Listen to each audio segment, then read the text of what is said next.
السلام علیکم۔ آج ہم سورۃ الحجر کی آیت نمبر 91 سے 95 آیات تک کا مطالعہ کرتے ہیں۔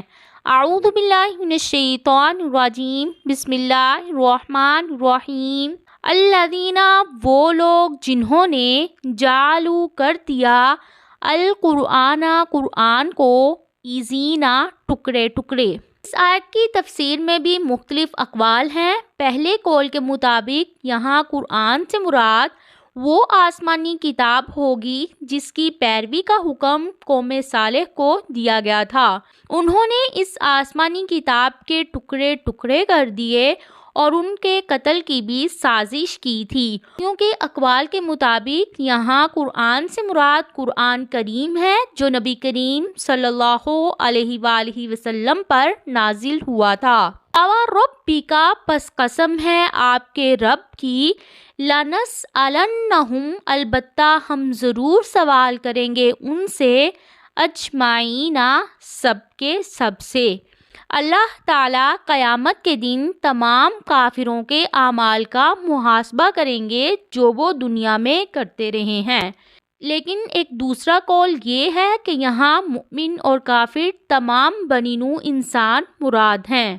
نبی کریم صلی اللہ علیہ وآلہ وسلم نے حضرت معاذ سے فرمایا، انسان سے قیامت کے دن ہر عمل کا سوال ہوگا، یہاں تک کہ اس سے آنکھ کے سرمے اور اس کے ہاتھ کی گوندی ہوئی مٹی کے بارے میں بھی اس سے سوال ہوگا۔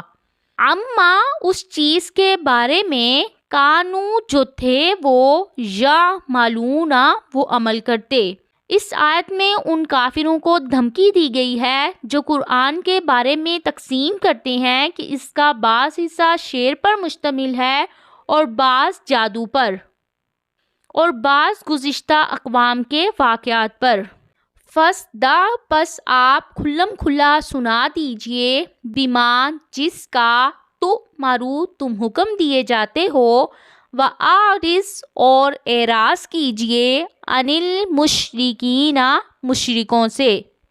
اس آیت کے نزول سے پہلے نبی کریم صلی اللہ علیہ وآلہ وسلم لوگوں کو اسلام کی طرف پوشیدہ طور پر بلایا کرتے تھے۔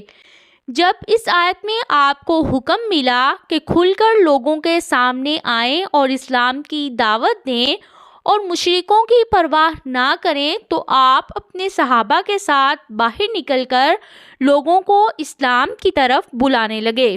اِنَّا، بے شک ہم، کفیناک، ہم کافی ہیں آپ کو، المستہزئین، مذاق اڑانے والوں سے۔ اس آیت میں آپ کو اللہ تعالیٰ نے ضمانت دی، قریش کے سردار جو آپ کا مذاق اڑاتے ہیں ہم ان سے نمٹ لیں گے، وہ آپ کا کچھ بگاڑ نہیں سکیں گے۔ وہ کفار قریش جن میں ابو جہل، عتبہ، شیبہ، ولید بن عقبہ، امیہ بن خلف، عقبہ بن ابی معیط تھے جو میدان بدر میں بری طرح قتل کر دیے گئے تھے۔ دیگر مقتولین کے ساتھ ایک کنویں میں ان کو بھی ڈال دیا گیا تھا۔